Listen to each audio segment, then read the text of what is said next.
Yeah.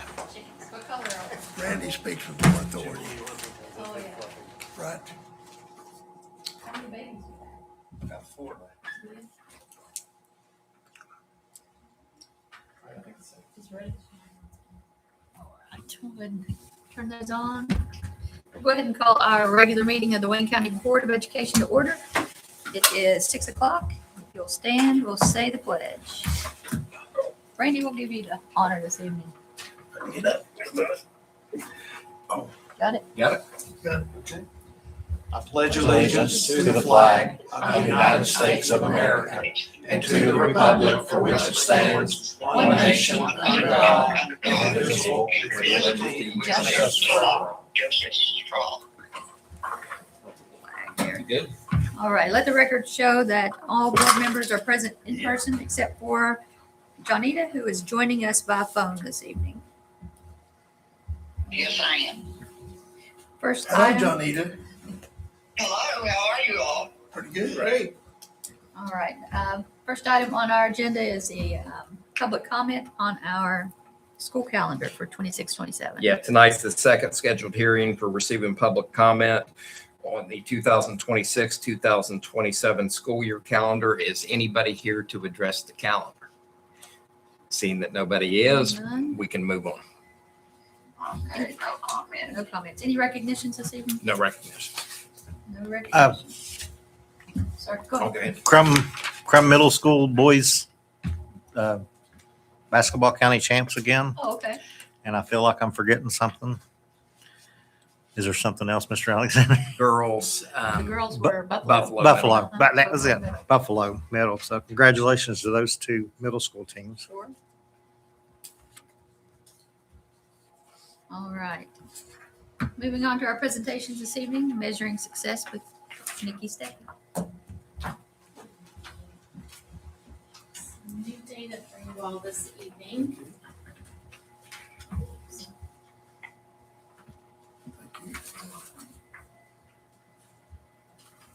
Thank you. I can do one for John. Yep. Thank you. You're welcome.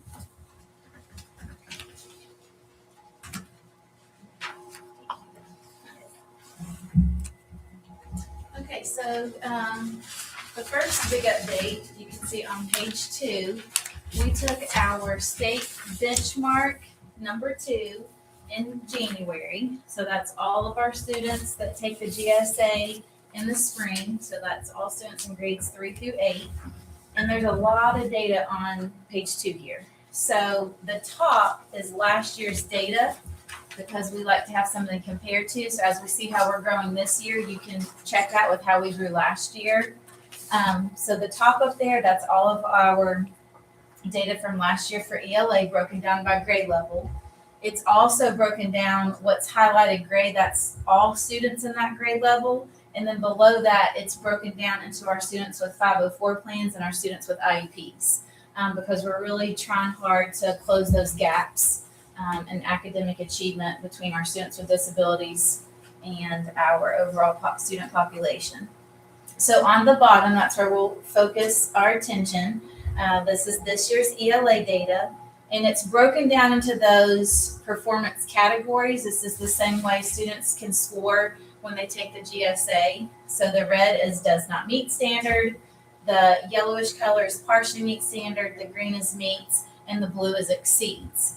Now for proficiency levels, for a student to be proficient, that's any student that meets or exceeds. So that next column, percent proficient, it adds the green and blue columns. So when we're held accountable for our test scores on the balanced scorecard, we're looking at proficiency there. So that's what that white column is. And you can see we have all of our fall to our winter numbers.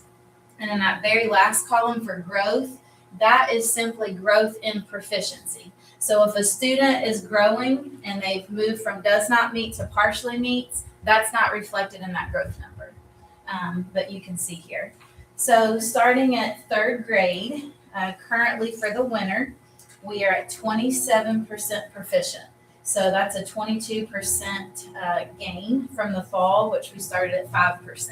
And I do want to mention that fall number is expected to be low Right. because they're being tested on third grade standards For the whole year. For the whole year. for the whole year, and they're just coming into school in the Great. fall and they haven't been exposed.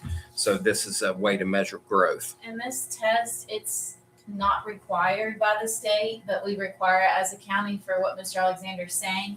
It is the same testing platform and system with the same testing blueprint as our end of the year general summative assessment. So basically, our kids are getting exposed to that rigor and those standards in the fall and the winter before they actually take it in the spring. If you move on to fourth grade, our students start at 22% and they've increased to 38% proficient. Fifth grade start at 29% in the fall and they've increased to 42% proficient for ELA. Sixth grade started at 30% in the fall and have increased to 39%. Seventh grade started at 28% and have increased to 36%. And then eighth grade started at 29% in the fall and they are now at 40%. So we saw double-digit growth everywhere except for sixth and seventh grade. But if you look at where those students started sixth and seventh grade in the fall, those were our higher numbers. So they had a higher starting point. So Now, in addition to the column in white, we also like to look at the column in red. And those were the students that did not meet standards in the fall. And then, so we like to see a nice drop in those numbers. So if you're moving students, if students are growing and they move from the red to the, is it yellow? yes. If they move from the red to the yellow, they're not going to show up as proficient in that white column, but there's still growth there. And that trends well for the end of the year performance. And so if you look at those numbers, and again, we're looking at the bottom half of the page, and this is just ELA. But if you look at those numbers, you'll see that the third graders, 75% in the fall did not meet standards. That's now 43%. So you want to see that number fall significantly. And These are our students that qualify for intervention services. And so this is very promising data to see that intervention is working. Right. So although, as Mr. Alexander said, they're not at proficiency yet, they are growing. And so we're seeing gains. I guess generally, if we look, say at this year's fourth graders, we could roughly compare with where they were at in the third grade. Exactly. It wouldn't be Yes. perfect, but Right. Yes. yeah, and if you look at it that way, and again, you're measuring two different things. So like last year's third graders were at 28% in the winter, and we see that at the top of the page because that's last year's data. Now those kids as fourth graders this year, if you go to the bottom of the page, they're at 38%. And so that's another thing that we look closely at. Now it's important to note that, as fourth graders, they're being tested on fourth grade standards. So that hurdle gets higher every year. But you do want to see positive growth from year to year. We see positive growth here in fourth grade, fifth grade, and eighth grade. Third grade's not eligible for growth because we don't have any second grade scores. So 3 out of the 5 had that positive growth year over year. So that's good to look at as well. And these same conversations that we're having about this data, we just wrapped up last week, I think, our winter data meetings with principals. That's when we call in each principal individually for a 1-hour meeting with their directors and Mr. Alexander, and we sit and we look at this same data at the school level to determine, where are some potential weaknesses, where are our strengths, and if there are areas of concern, we have plans in place and put supports where they're needed to finish out this year strong. So the next page, on page 3, this is the same data only for math.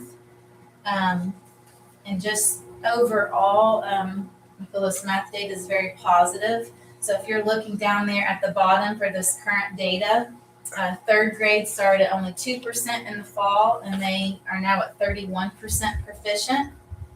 And again, if you look at that does not meet standard, we had 80% of our third graders not meeting standard in the fall, and we decreased that down to 39%. So huge movement there with our third grade group. wow. Fourth grade, We started at 7% proficient in the fall. We're now at 27% proficient. And again, looking at that group in the red from fall to winter, huge gains there with a big decrease from 60% down to 36%. Fifth grade, 10% proficiency in the fall, 30% proficiency in the winter. Again, double-digit gains there in proficiency. Sixth grade, from 5% in the fall to 15% in the winter. Seventh grade, 11% in the fall to 20% in the winter. And the seventh grade group here, it's the only group that had single digit gains. All the others you can see in terms of proficiency growth were in the double digits. And then eighth grade went from 5% proficient to 19% proficient in the winter. And when you compare, there's so many different ways to look at this data. As Randy said a minute ago, you can look at, third graders last year versus them as fourth graders this year, but you can also compare third grade last year to third grade this year to kind of see, okay, these were our trends last year. We followed similar trends, and overall, the numbers are very, very similar with ELA and math, with how we're moving. Questions about the math data? That means that all the teachers are pretty much on the same page, aren't they?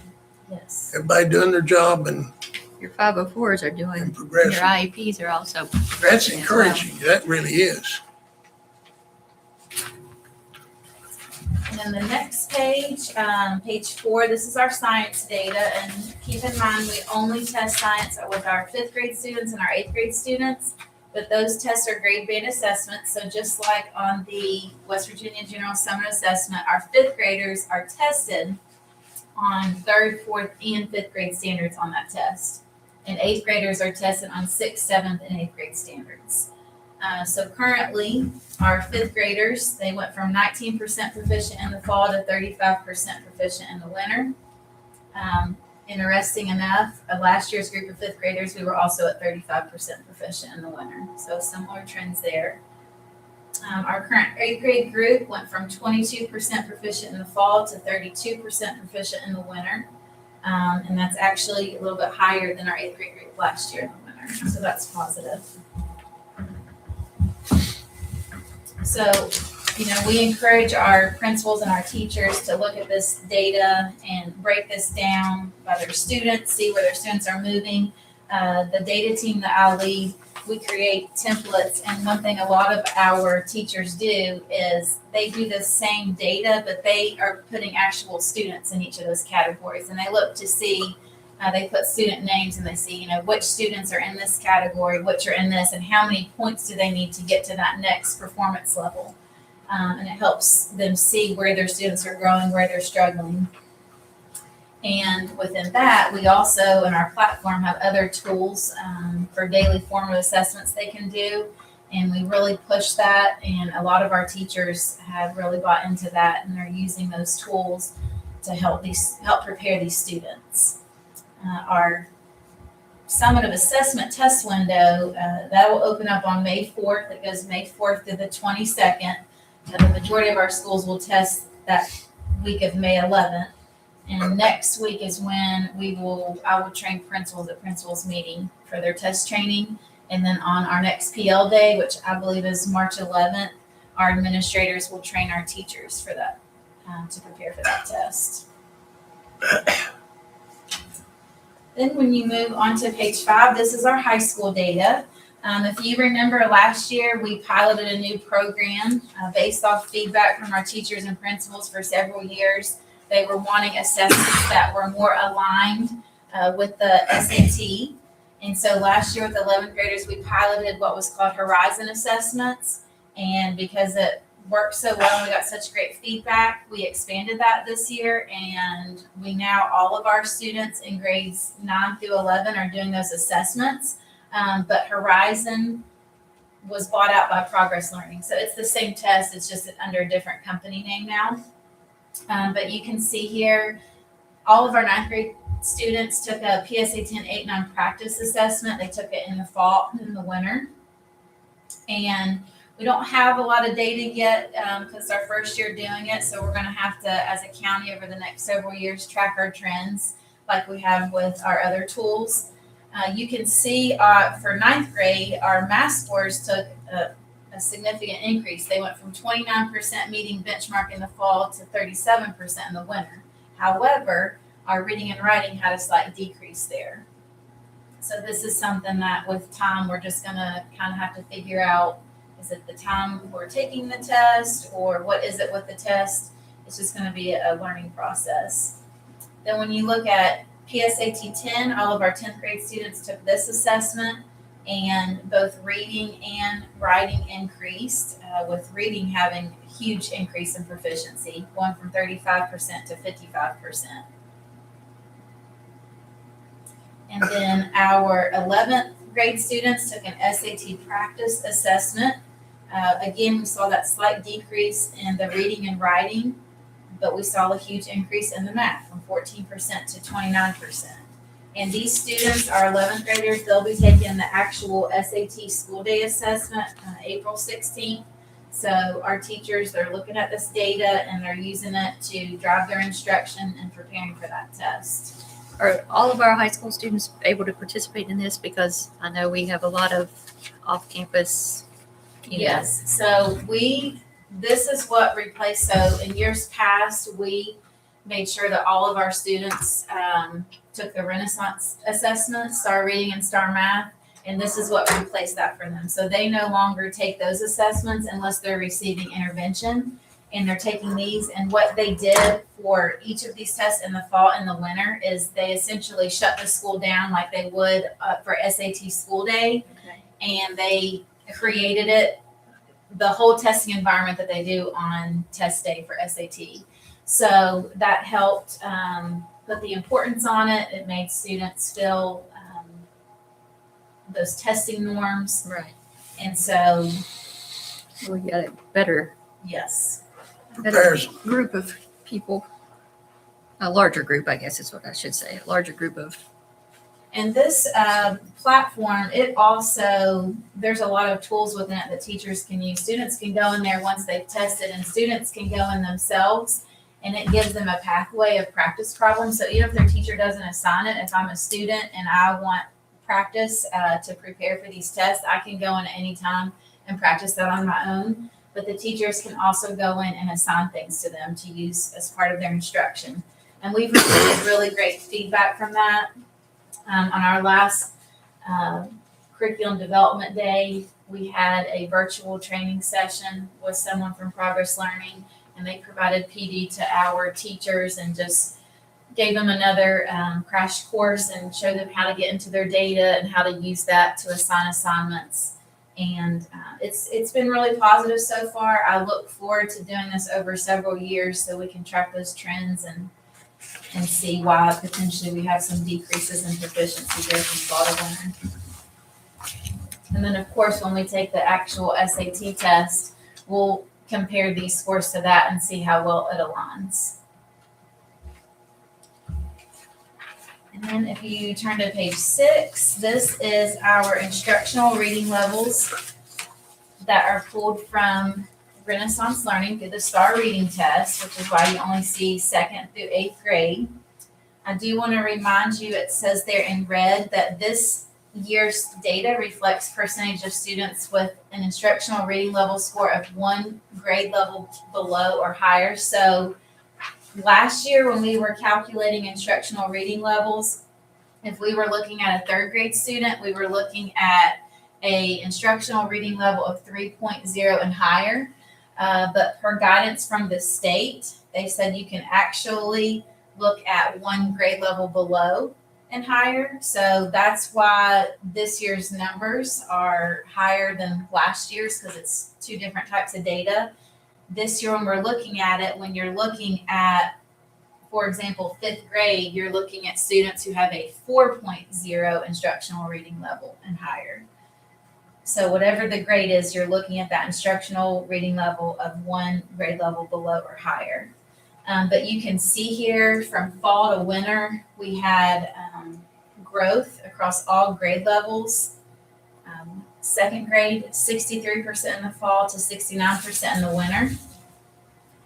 Third grade, really great gains, 65% to 82% in the winter. Fourth grade, 66% to 76%. Fifth grade, 59% to 69%. Sixth grade, 46% to 52%. Seventh, 44% to 46%. And then eighth grade, 40 to 41%. You traditionally see those numbers drop, and that happens everywhere. You traditionally see those numbers drop as the grade levels progress because the reading, again, it's a higher hurdle Right. to meet that mark. So it's not unusual to see that. Now, the number that we're going for, especially at the end of third grade, is that 75% mark. It's a real red flag if you're below 75, especially for that third grade group. And right now they're setting at 82. So they're on track to be well above that number. So we're pleased with that. Below that, you'll see our update in our attendance data. This is very positive. This bottom chart here, I think I've shared with you before. Terry Lynn Queen is updating this every 20 days of the school year. And not just for the district level, but she is also updating these charts for the schools. And she is sharing that data with them at each 20-day mark to keep their eyes on that chronic absentee number and the average daily attendance. And we really see some great things here. Last year, our January chronically absent number was 26%, and this year in January, it was down to 22.84%. So any movement we see there is really good, because we all know if the kids aren't in class, then they can't receive the instruction. And so we want to see chronically absent, we want to see that as a negative, because we want that to decrease. But now when you look on the right, the average daily attendance, we want that number to be a positive number. We want it to increase, which it does. So last year in January, our average daily attendance was 92.15%, and this year in January, 92.40%. So really positive here. And our goal for the year is a 5% drop in the chronic absence rate, which was a lofty goal. We were above that mark in November and December. Had a little bit of a struggle in January. So by the end of the year, we have to be at that 5% drop.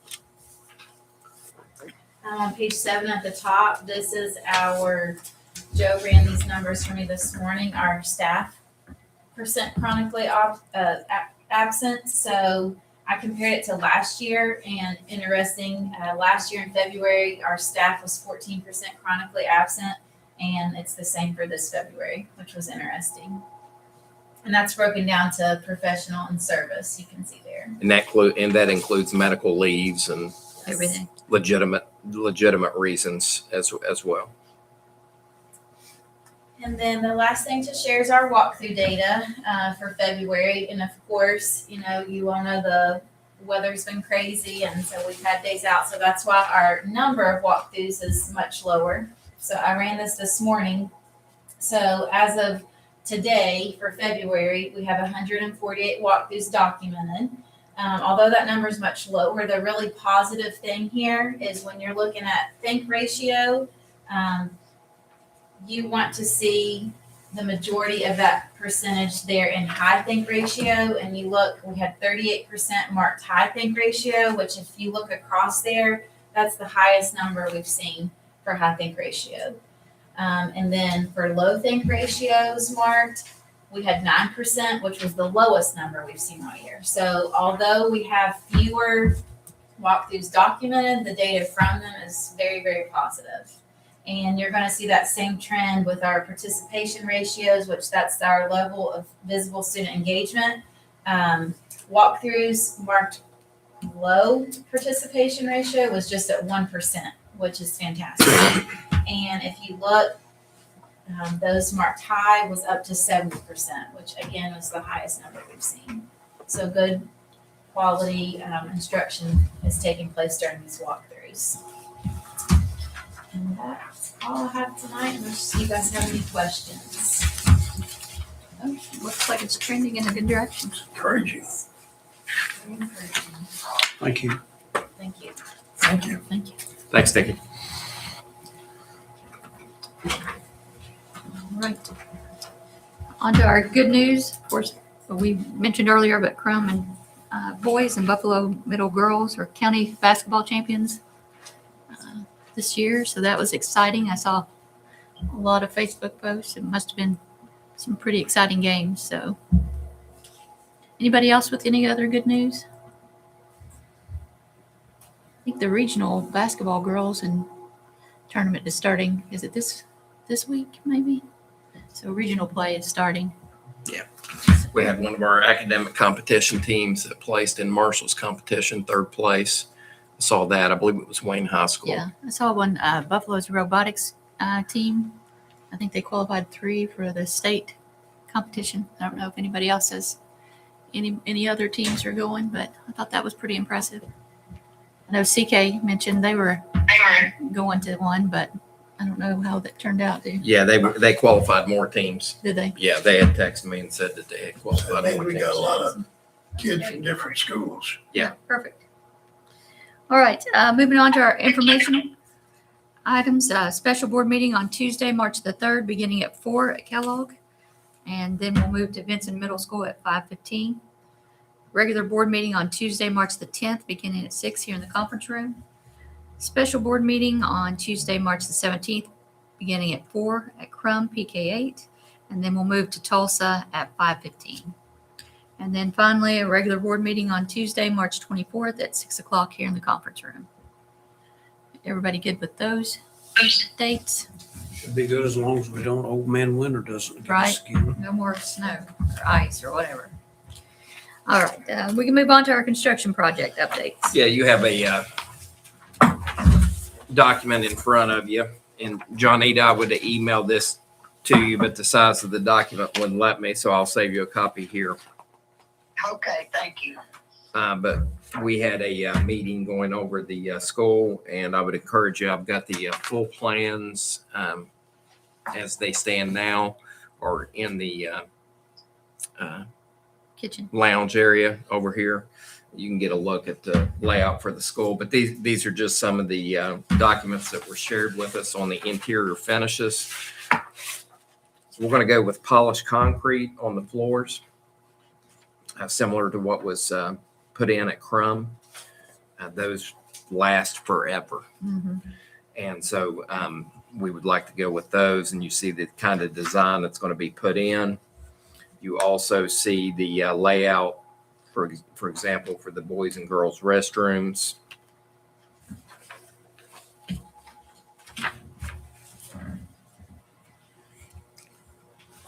We'll have the sinks in the outer area.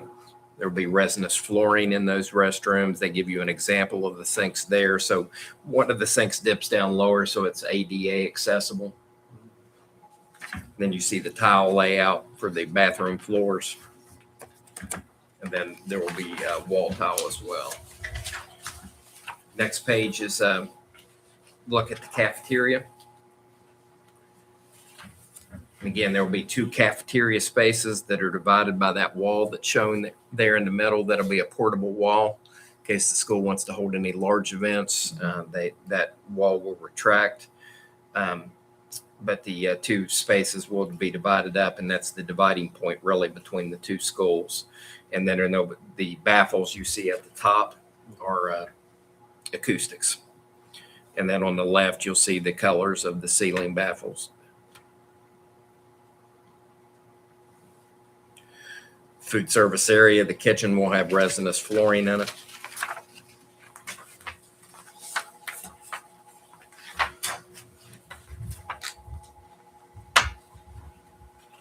We're going to provide, this is a layout of the visual displays in the classrooms.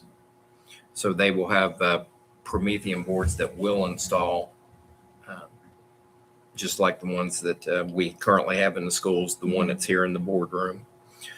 They will have white bulletin boards to each side of that. I said bulletin boards, white boards Right. to each side of that. And then they will also have a cork tack boards for displaying student work that will be part of the room. And then the casework in the classrooms will receive the laminate and countertops that you see there to the right. So that's an example of the interiors. And then I would encourage you before you leave tonight, just to step in there, and it's a huge document and there's no way to copy it. I'd encourage you to step in there and take a look at it to give you the outside design as well. So that's moving along.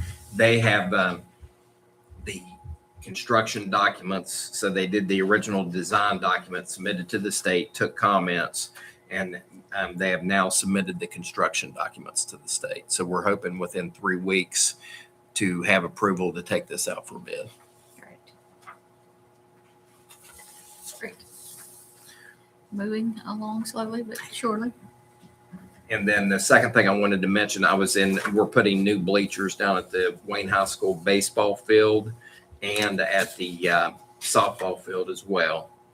And those bleachers have been ordered. You approved the order of those bleachers. I had received an email from the company that they're scheduled to ship on March the 23rd, which was later than what was expected. So I've reached out to the company to see if we can arrange for those to be delivered, if we can get them in here any earlier. So we're working on that. But I sent word down to the coaches today about what was going on. Delay. When's the season start? Second is practice starts. They the start, second. yeah, they start practice the first week of March. What about games? It'd probably be towards 2 the end, weeks. I think I got towards it. the end of March. I That's think, when the bleachers will be even more critical. yeah, I think they have to have what, 2 weeks. 3 weeks of practice? I think they have to put 14 practices before they can have a competition. So So it's going to be tight. One of the other things that they had requested was, if possible, that we elevate those bleachers. So you'll see on some of the baseball fields and softball fields. Now, this is at the baseball field. They requested that they be elevated. Our guys thought that was possible. We really have to get the bleachers in. They're concerned about the space that's there and whether they have enough room for the steps that would be required if they were elevated. So that's up in the air right now. Would they build a base with block or concrete or something, then put them on it? Yeah. They would put in pillars. concrete piers How's that and deal set with the bleachers on it. handicap accessible? Well, you're handicap accessible. They would go in under the bleachers. Kind of like the Spring Valley? Exactly like that.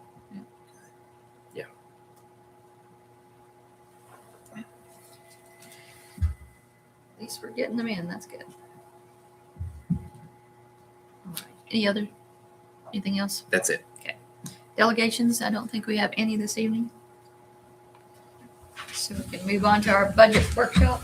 Yes, I had emailed you a document and I brought you a hard copy this evening. John Ada, you got that by email. We're just going to go through it. Okay, I got my paper copy. Okay, I can send it for it. very good. You're always prepared. Always. And again, these are estimates on the numbers, and I'll go through that, but just a summary of what we're looking here. When we are calculating the elementary school changes that need to be made in personnel, those are driven by current enrollments and state class size limits. We also have to consider, and you remember the legislature had added ECATs at the first, second, and third grade level several years ago. And then they turned around last year and gave the flexibility of adding interventionists for interventionists can serve 2 classrooms and the ECAT can serve 1 classroom. And so last year we had put interventionists in at the 3rd grade level because we had not hired any ECATs there. We kept our 2nd grade ECATs in place. So one of the things that we're looking at this year is the what we're going to do with that 2nd grade. Academically, and you're never going to get everybody on the same page with what's the best step there.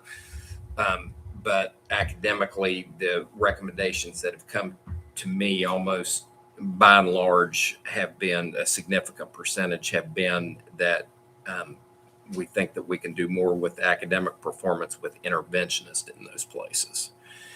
Now, on top of that, it just so happens that the funding that we get for those positions, if you've got funding for an ECAT in 2 different classrooms or an interventionist to serve those same 2 classrooms, it's also less of it. It also saves a little bit of money on the personnel side Right. by going with the interventionist. So if the academic recommendation and the financial recommendation are lined up, that is generally what I'll go with. So we'll be making those recommendations. You'll hear about that, I'm sure. Will that cause rifts? Yeah, it'll definitely cause rifts, and I'll go over those numbers here in a little bit. At the middle and high school level, their adjustments are guided by their current enrollment, and then we take those preliminary computation staffing ratio formulas, the number of positions were funded, or per 1,000 students, and we factor those in at the middle and high school to see how many professional positions their current enrollment allows, and then how many service positions their current enrollment allows. Now, those service positions, they include positions outside of the school itself. So they help with bus drivers and things like that. Right. But that's how we look at those numbers. The non-teaching reductions that you'll see, those include administrative roles, and there's position shifts also to restricted funds. So if position shifts to like federal funding, and then that comes off of the cost for the general fund, which saves our general fund money. So that's a summary, and we'll go through some of these things as we go through here. Based upon the state's recommendation, the numbers that we used were 80,000 for professional positions, 50,000 for service positions. Now that includes salary and benefits. So that's where they come up with those numbers. With the administration, we use a higher number, 100,000, because those salaries are higher and their days worked is higher. So the cost is more there. Title I positions are excluded from these counts and from any dollars that I talked to you about, because that's all federal funding and doesn't impact the general fund. The communities in schools, that's another one that's going to be a tough one this year. So we currently have 8 communities in schools positions. 5 of those positions we pay partial salary, and we receive funding from the state for portions of that salary. Now that portion that the state pays changes yearly, and our portion goes up slightly every year. So we're going to have an increase in cost for the 5 that the state is partially funding. Now we had 3 additional positions that were grant funded. Bradley Jordan and Terry Lynn Queen and I worked on a grant a few years ago for empowering communities and schools in collaboration. We were able to receive like a 3-year grant, and that grant is expiring, and we do not receive any state funds for those 3 positions. So those 3 positions were all on grant funding. They would all move to full county funding if those positions stay in place. We may have to riff them. Yeah, that is definitely a possibility. Crum pre-K through 8, they have an interventionist there at the school that is funded partially through Title I and partially through county funds. With the addition of a 2nd grade interventionist at the school, we would need to move that up to all county funds, and to avoid the issue of supplanting and have federal dollars pay for what the county's obligated for in code. So there's going to be an increase in cost there. And I want to point out when we look at these eliminations, some of these positions are positions where people are retiring or the positions are vacant and they have substitutes in them. And so not every one of these eliminations means that a person is being displaced. Sometimes we're just absorbing the position, Right. or there's nobody that's really assigned full time for that position at this current point in time. Gotcha. So next up on the page are the totals by location. And again, this is a rough draft. Letters go out tomorrow at the end of the school day. And then as part of that letter, we invite anybody that has questions regarding the process, their specific position. We invite them to a meeting on Friday immediately after school. And so we can answer any questions that they might have. We generally have about 10 people or so that show up every year for that. So at the bottom of this page, you see the locations. And again, we're using the method that I talked about there at the very beginning to identify positions.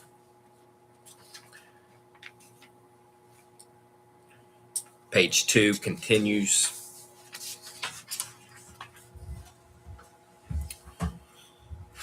School-based.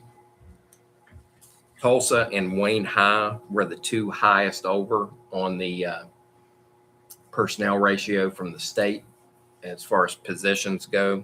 So they're going to be most impacted. You're going to see that the middle schools are the least impacted because they were last year. Yeah, they were the cuts.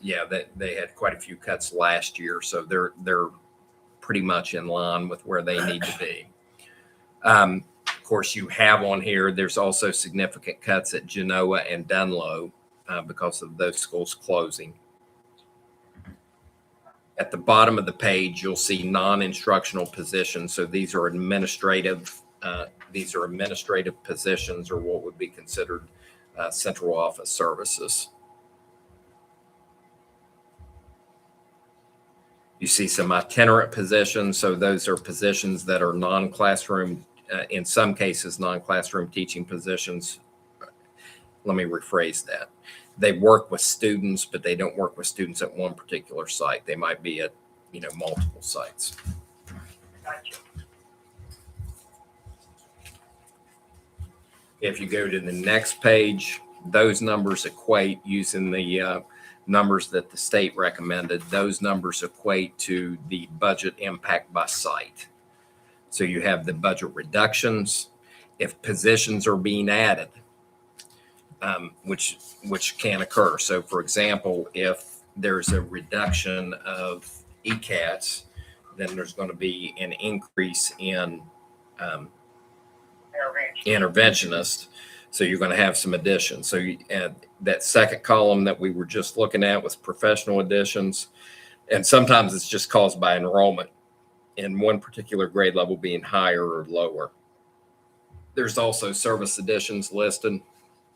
So the budget reductions reflect the cuts at the school. The budget increases reflect the number of positions that are going to have to be added. And then you have the net impact.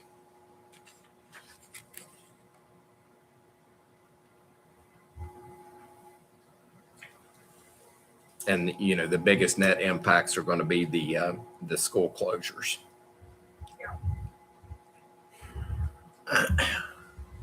And then next up on the list is those non-instructional positions.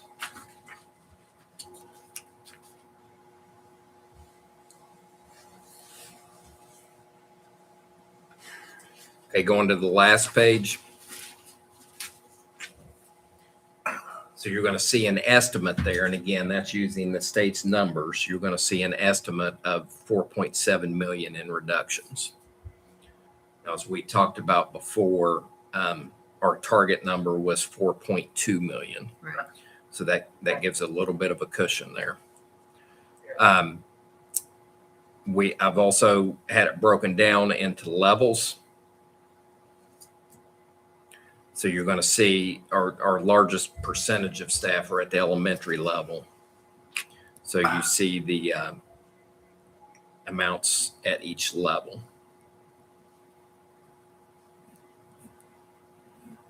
with the district positions, the positions that aren't assigned to schools but are assigned to central office or administrative positions being at 15.9%.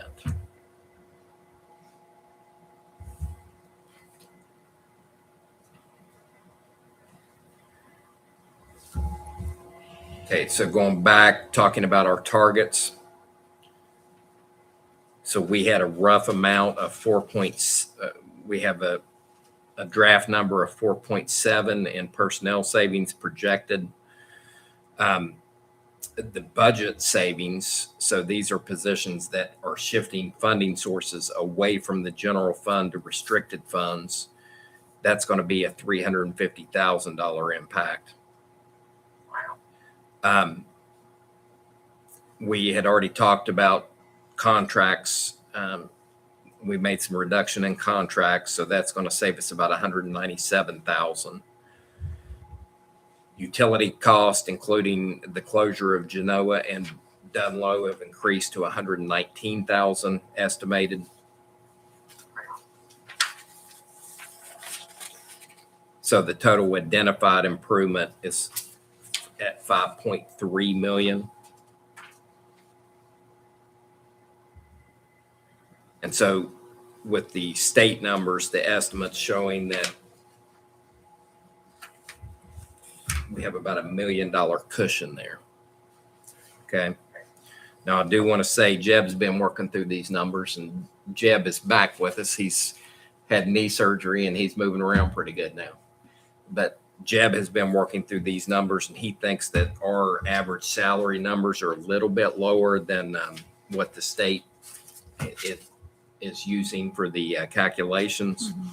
And so he had our savings estimated with the reductions in the positions at approximately $4.3 million instead of the 4.7 that is on this form. And then looking at that, we also went back when we were doing those $4.2 million identification. If you remember, as you know, the number that we had to reach, we looked at two things. We looked at a 3% PEIA increase, and then we also looked at a 5% pay raise. And so that 4.2 number was a little light, but it didn't factor in any cuts that are included on this page. Okay.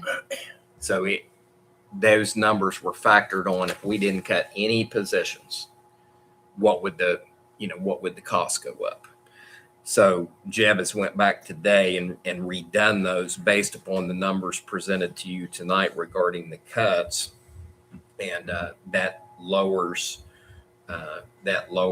our target number by approximately $200,000. And so our target number would be closer to $4 million that we'd be looking for in savings. And then Jeb has us at $4.9 million with what we have all together. So his estimate is $900,000. What you have on paper here says $1.1 million. I would be more comfortable going with the $900,000.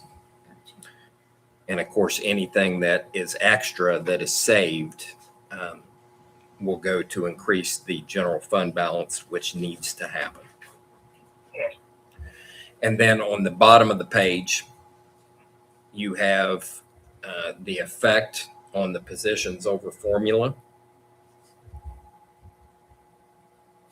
And so you'll see that we have on the preliminary comps with this year's enrollment based as our funding for the school state funding formula, it projected that we were going to be 62 positions over formula if we didn't make any cuts. So after personnel cuts, the personnel cuts that are outlined on this page are approximately 34 positions. So that would put us at 28.68 positions over. Service personnel on the preliminary comps are projected to be at 78 over for next school year. if we follow through with the actions that we're talking about here this evening, those numbers would drop by approximately 42 positions, would take us to 35.51. Okay. So that's much more in line with where it should be. Now, I do want to point out, if you circle that after the personnel cuts, what those numbers will be as far as us being over formula. If we have an enrollment drop next year, which we're going to, We're chasing our tail. those numbers are going to pop. You know, yeah, hopefully not right back up to where they were, you know, in the left-hand column, but you know, they're going to change when we get next year's numbers. So the bigger themes, and again, I mentioned at our LSIC meeting, we can't get into discussions about individual positions or anything like that, but larger things we can discuss. So we have the communities and schools, which is I've heard a lot already that, you know, people want to hold on to those positions. I think that we had estimated the cost of those being approximately, with salary and benefits, it's about $170,000 For the three. for the three. We have the reduction of